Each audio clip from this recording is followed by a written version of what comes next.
sama-sama tayong magiging saksi.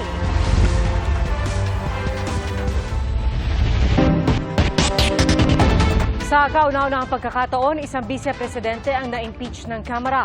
Na-turn over na sa Senado ang Articles of Impeachment laban kay Vice President Sara Duterte.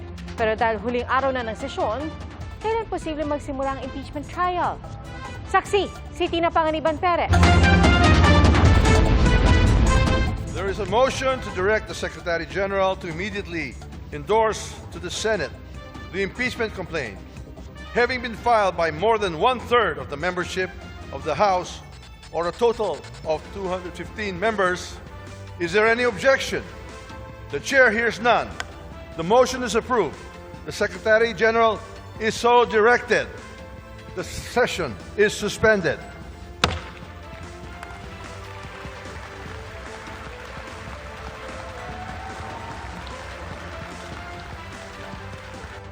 Sa huling araw ng sesyon, in-impeach ng Kamara si Vice President Sara Duterte matapos 215 na kongresista ang nag-endorse sa impeachment complaint.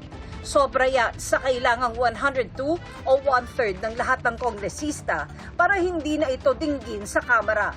Sa listahan ng mga pumabor, nanguna ang pangalan ni Presidential son at Ilocos Norte Representative Sandro Marcos.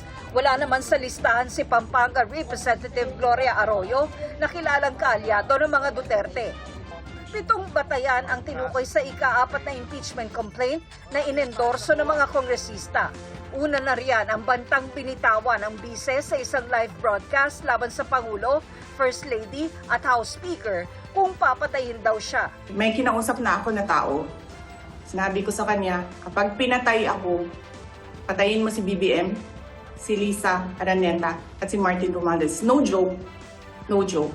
Kasama rin ang paglustay umano ng pangalawang Pangulo sa confidential funds ng Office of the Vice President at ng Department of Education noong siya ang kalihim nito. At ang pamimigay umano ng regalong pera sa ilang opisyal ng DepEd na may kinalaman sa procurement. Kasama rin sa Articles of Impeachment ang umano'y hindi maipaliwanag na yaman ng bise. Binanggit din ng murder at conspiracy to commit murder, kabilang ang kaugnayan umano ng Vice President sa extrajudicial killings sa Davao City noong mayor pa siya. Pati ang mga hakbang umano ng bise na naglalayon daw makapag-destabilize ng gobyerno. Isa sa mga binanggit doon ang pagdalo niya sa Maisog Rally, kung saan binatikos ng ama niyang si dating Pangulong Duterte, si Pangulong Bongbong Marcos. Tulad ng pagsasabing hindi marunong maging presidente ang nakaupo at ang pahayag na ito. Imagine myself cutting his head.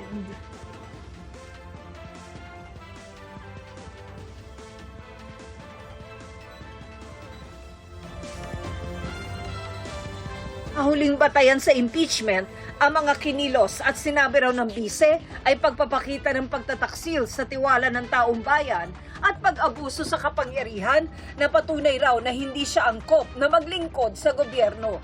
Si Vice President Sara ang unang vice-presidenteng na-impeach sa kasaysayan.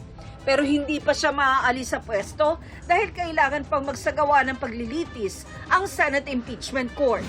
Ang 3 impeachment complaints na inihain noong Disyembre laban kay Vice President Sara Duterte ay hindi na itatransmit sa Senado, kundi sa archives na lang ng Kamara. Mula sa Kamara, dinala ang Articles of Impeachment sa Senado. Base sa Rules of Impeachment ng Senado, si Senate President Chis Escudero ang magpe-preside sa impeachment proceedings. Kasama ang iba pang senador, tatayo silang mga judge sa impeachment court. Kabilang si Senador Bato de la Rosa, na kaaliado ng mga Duterte. I'm not denying that I am identified with the Dutertes. But then again, a decision will be made once I have studied the articles of impeachment at saka yung takbo ng trial. Political pa rin ako. Nag-adjourn na ng sesyon ng Senado at hindi na talakay ang tungkol sa impeachment complaint laban kay VP Sara. Ayon kay Senate Minority Leader Coco Pimentel, posibleng sa pagbabalik ng sesyon ng Kongreso sa Hunyo, matalakay ang tungkol dito. Pwede rin daw amyendahan ng rules at mapaaga ang pag-convene ng impeachment court. Kung mag-meeting ang mga senators, the will of the majority will be factored. So, depende kay Senate President yan how he wants to handle the situation. Sa normal course of events, mukhang sa June. Kasi very extraordinary yung sinasabi ko. 11 kongresista ang bubuo sa prosecution team para sa impeachment. Sinisikap ng GMA Integrated News na makuha ang panig ni Vice President Duterte kaugnay ng impeachment pero wala pa siyang opisyal na pahayag. Pero noong Disyembre, sinabi niyang mabuti na rin at naihain ang mga impeachment complaint para masagot niya ang mga akusasyon laban sa kanya. Ang ilan din sa mga alegasyon sa impeachment complaint, dati na niyang itinanggi. Ang kapatid naman ng bise na si Davao City 1st District Representative Paulo Duterte, sinabing desperate at politically motivated ang anyay pagmamadali sa impeachment laban sa kanyang kapatid. Political persecution umano ang pagmamaniobra ng ilang mambabatas para makakalap ng pirma at mapabilis ang walaan niyang basehang impeachment case. Sinisikap din namin makuha ang pahayag ni dating Pangulong Rodrigo Duterte na nauna ng sinabing tatay yung legal counsel para sa kanyang anak. Para sa GMA Integrated News, ako si Tina Panganiban Perez, ang inyong saksi. Huli kamang pang-hold up ng isang lalaking naka-uniforme ng ride-hailing app sa barangay Pembo sa Taguig.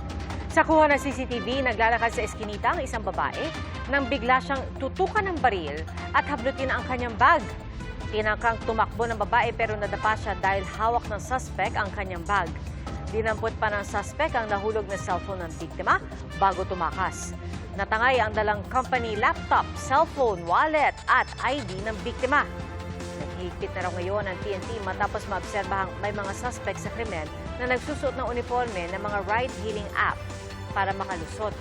Hindi pa makapagbigay ng pahayag ang ride-hailing app dahil inaalam pa kung totoong rider nila ang nang-hold up.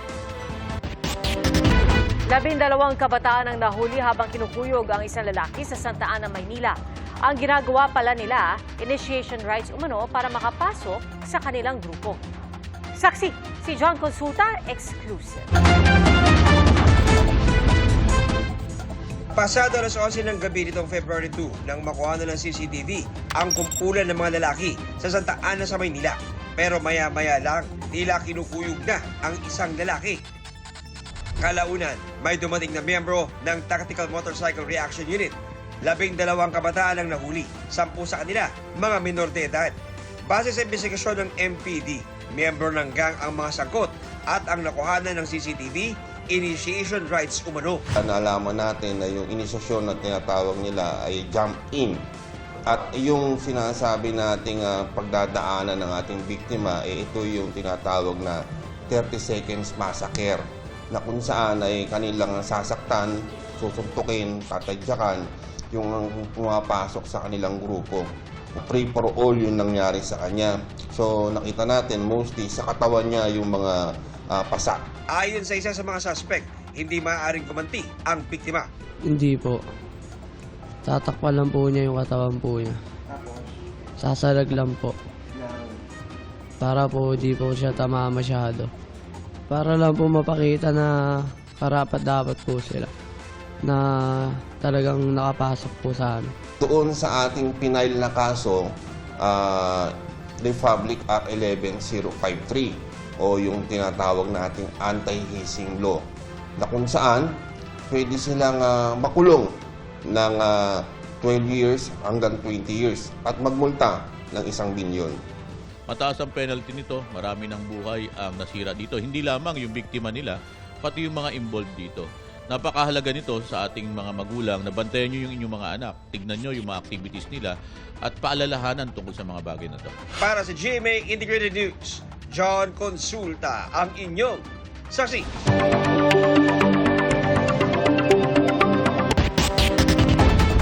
Para lumuwag ang trapiko sa EDSA, iminungkahi ng tanggalin ang bus carousel at maningil ng congestion fee. Yan po ang pinusahan sa Barangay Saksi ni Val Marina.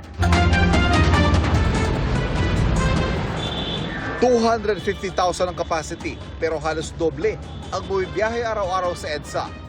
Kahapon pinag-usapan sa Malacanang kung paano ito tutugunan. Isa sa mga pinalutang ng mungkahi, tanggalin ang EDSA busway para lumuwag ang EDSA. Nilinaw naman ng MMDA na gagawin lamang ito kapag naitaas na ang kapasidad ng MRT3. Ang malilibreng linya, gagawin ng mga eksklusibo para sa mga sasakyang high occupancy o may sakay na 3 pasahero o higit pa. Ang primary factor po dyan, nga, again, uulitin ko po, ay kung kaya na ng MRT na i-accommodate lahat ng passengers, including yun pong sumasakay ng bus carousel. So, until mangyari yan, hindi po aalsin ang bus carousel. Tinanong namin ang mga kapuso online kung pabor sila rito. Sagot ng isa, huwag tanggalin ang EDSA busway at sa halip, pagbutihan at paglawakin pa raw dapat ito.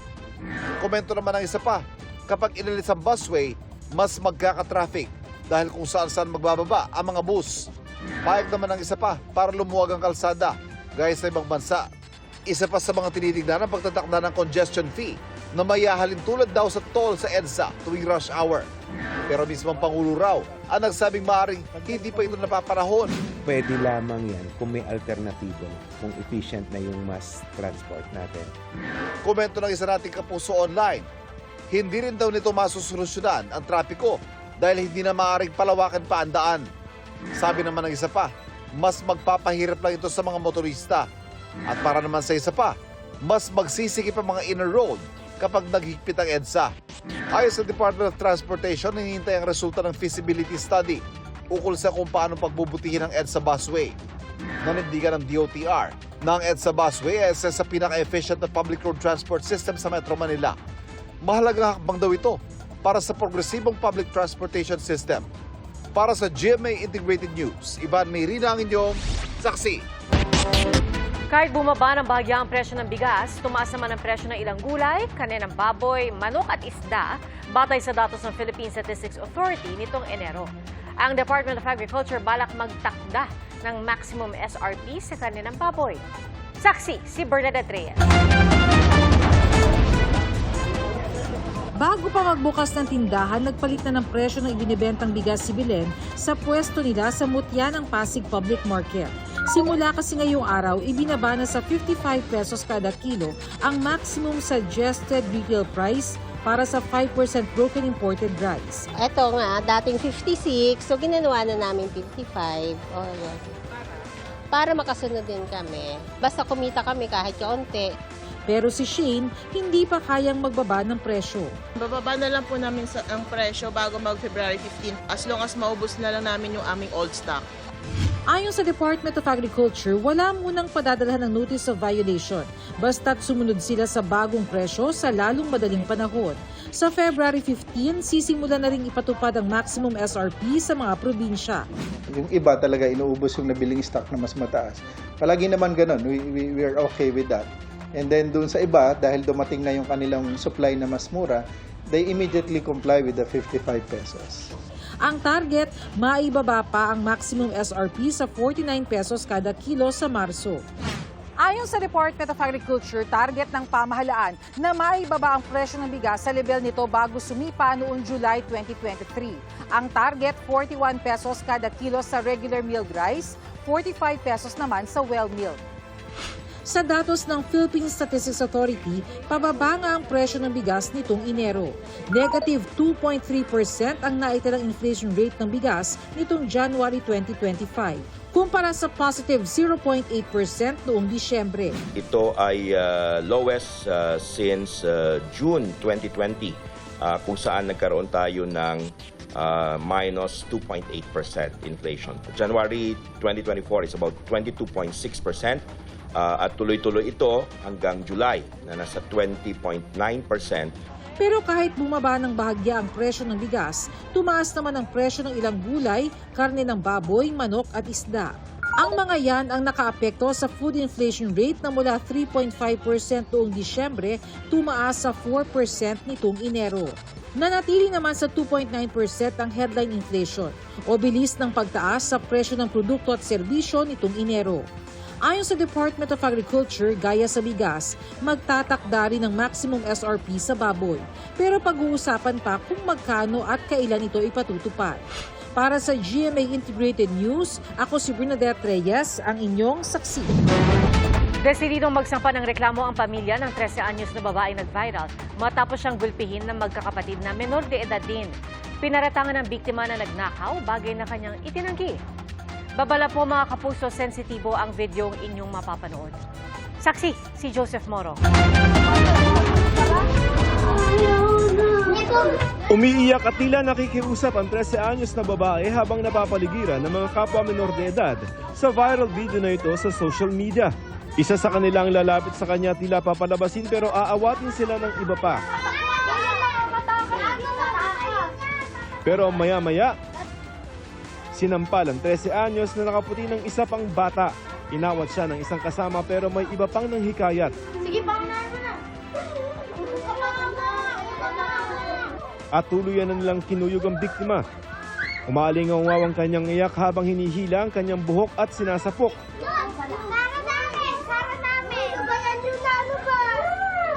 Ang isa umawat na dahil sa awa.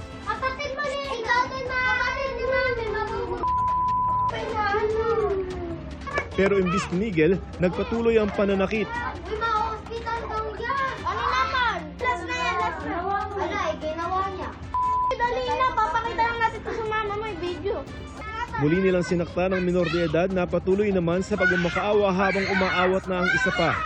Sa isa pang nakalap na video, may maririnig na nagsasalita at tila may pinapaamin. Hindi nyo sinapak, kaya bubugbugin ko kayo. Pamubugbog kita din sa marami na to dahil ako pwede bumugbog sa'yo.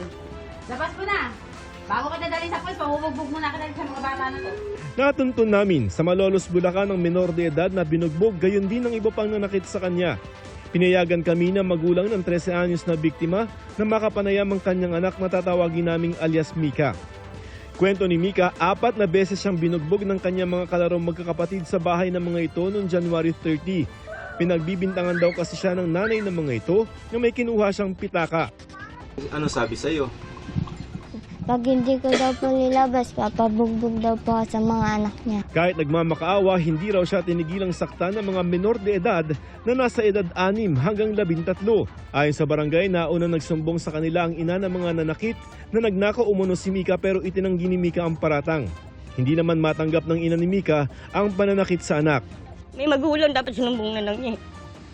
Hindi, pinabayo niya. Kahit bata yun ang dami, isa lang anak ko. Puro ano po dito, tas yung panga nangingitim. Nanindigan naman ang ina ng mga nanakit.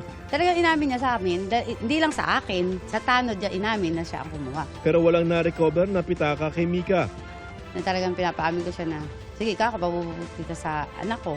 Dahil hindi ako pwede. Kung basta pananakot ko lang yun. Ngayon, umalis ako.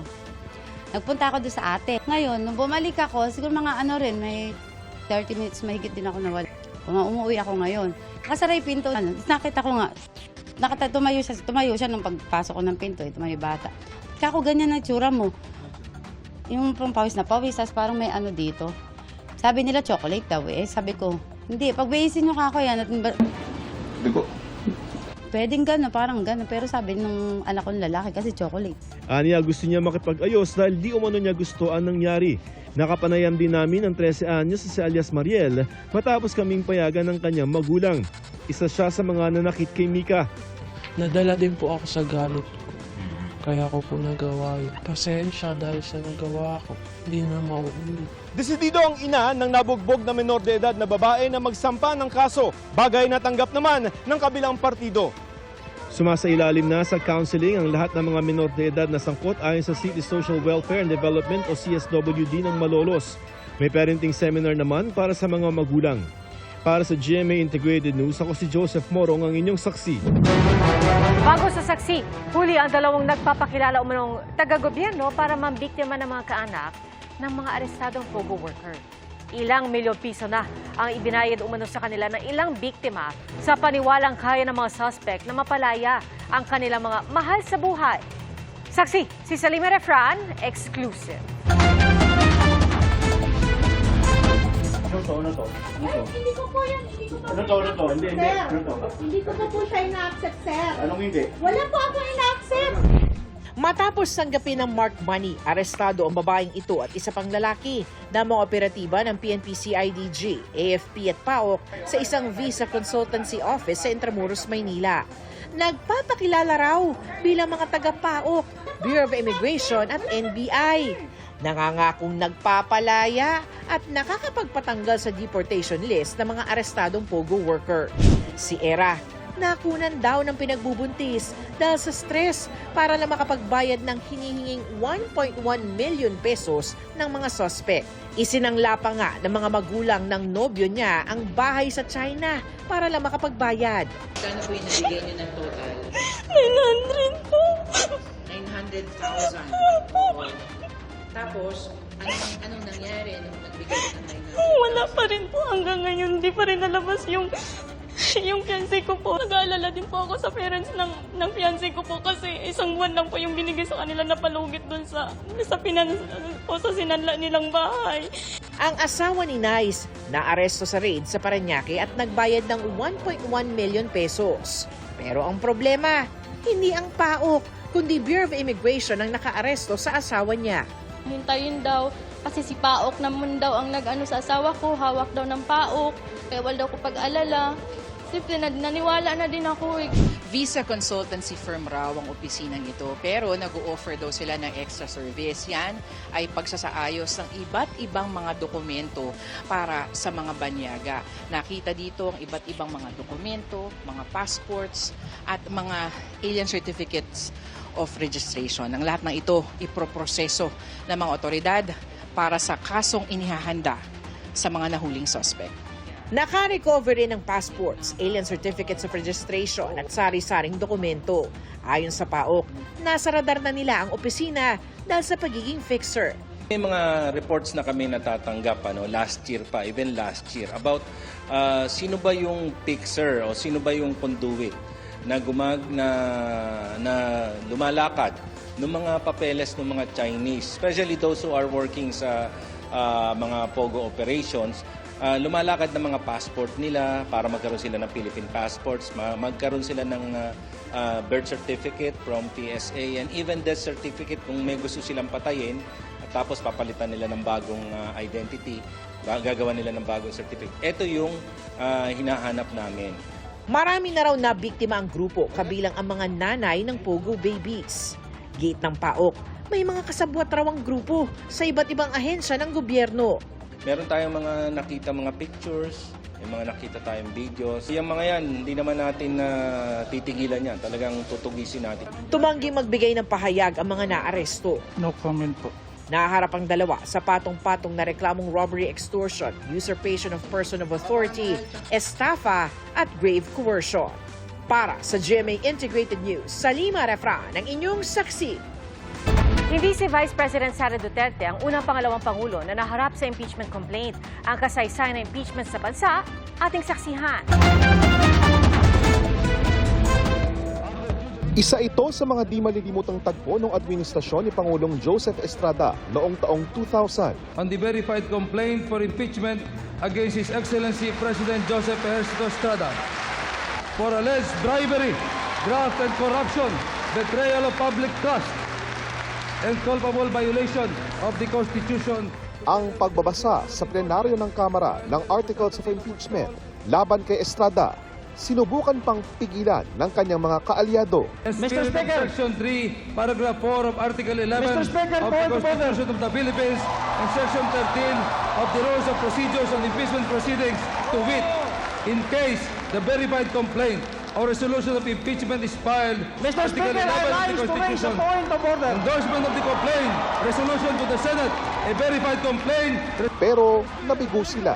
Accordingly, the Secretary General is immediately directed to transmit to the Senate the impeachment complaint constituting the articles of impeachment together with the verified resolution of endorsement. Session is suspended. Dahil dito, si Estrada ang naging kauna-unahang pangulo ng bansa na na-impeach. The no votes have it. Hindi man natapos ang kanyang impeachment trial bunsod ng pagsiklab ng EDSA 2 na nagpatalsik sa kanya sa pwesto. dahil kay Estrada nabuhay sa bokabularyo ng mga Pilipino ang salitang impeachment. Ito yung prosesong nakasaad sa saligang batas para sa pagpapatanggal sa pwesto ng mga Pangulo, Vice Presidente, mga miyembro ng Korte Suprema at pinuno ng mga Constitutional Commission, gayon din ng Ombudsman. Sa pagsasaliksik ng GMA Integrated News Research, unang nasubok yan taong 1949 pa lang nang sampahan ng reklamong impeachment si Noy Pangulong Elpidio Quirino. Taong 1964, naharap din yan si Pangulong Diosdado Macapagal. At noong 1985, si Pangulong Ferdinand Marcos Sr. Lahat ng reklamong yan, nabasura. Nagamit din ang prosesong ito laban kay Pangulong Cory Aquino noong 1988, pero hindi rin nagtagumpay. Si dating Pangulong Gloria Macapagal Arroyo sinampahan ng mga magkakasunod na impeachment complaint mula noong 2005 hanggang 2008, pero wala ni isang nagtagumpay. Naharap din dyan sina dating Pangulong Noynoy Aquino noong 2014 at Rodrigo Duterte noong 2017, pero lahat ay nabasura rin. Impeachment complaint against Vice President Sara Z. Duterte. Is there an objection? The chair hears none. The motion is approved. Ang pagkaka-impeach ngayon ni Vice President Sara Duterte lumikha rin ng kasaysayan dahil siya ang kauna-unahang vice-presidente na na-impeach sa bansa, pero hindi siya ang unang vice na naharap sa reklamong impeachment. Si Estrada naharap na rin dito noong panahong vice siya noong 1994. Gayon din si Noy Vice President Gloria Macapagal Arroyo noong taong 2000. Pawang hindi nagtagumpay ang mga yan. May naghain din ng impeachment complaint kina Vice President Noli De Castro noong 2005 at Leni Robredo noong 2017. Pero walang nag-endorsong mambabatas sa mga ito. Sa kabuuan, 5 opisyal na ng bansa ang na-impeach matapos ang EDSA Revolution. Yan ay sina Pangulong Estrada, dating Ombudsman Merceditas Gutierrez, dating Chief Justice Renato Coronan, dating COMELEC Chairman Andres Bautista, at ngayon, si Vice President Duterte. Para sa GMA Integrated News, JP Soriano ang inyong saksi. Matapos sindihan ng pagputok, dali-daling tumakbo ang batang babaeng yan sa China. Pero hindi pa nakakalayo, sumabog na ang paputok at natapakan ng bata ang takip ng isang manhole. Lumipad si Ere saka lumagapak sa kalsada. Ayon sa ulat ng local media, isinugod sa ospital ang bata na nagtamo ng multiple fracture at matinding head burns.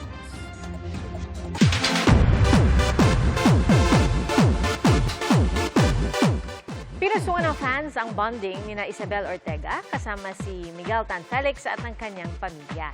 Sa isang Facebook post, nagpasalamat ang mommy ni Miguel na si Grace sa pagbisita ng aktres. Dumating doon si Isabel na may dala pang pasalubong. Nakisalo rin siya sa kanilang hot pot at nakipagkwentuhan sa pamilya ni Miguel. Pumataw din sa sayawan ang tambalang Isagel kasama ang Tan Felix family. Nag-post din ng picture si Mommy Grace kasamang Isagel with matching heart emoji.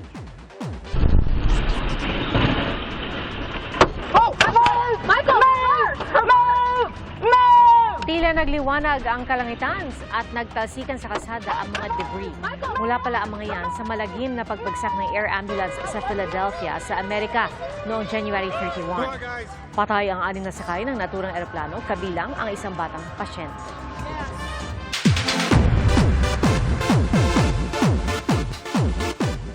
It's a bird. It's a plane? No, it's the unkabogable star. Nag-skydive po sa unang pagkakataon si Vice Ganda nang magbakasyon sila ng partner na si Ayon Perez at ang kanyang pamilya sa Dubai. Ibinahagi ito ng It's Showtime host sa kanyang vlog. Ayon kay Vice, matagal na nila itong plano ni Ayon at sumakto pa sa kanilang monthsary. This is so much fun! This is so liberating! Salamat po sa inyong pagsaksi. Ako si Pia Arcangel para sa mas malaking misyon at sa mas malawak na paglilingkod sa bayan. Mula sa GMA Integrated News, ang News Authority ng Filipino, hanggang bukas, sama-sama po tayong magiging saksi.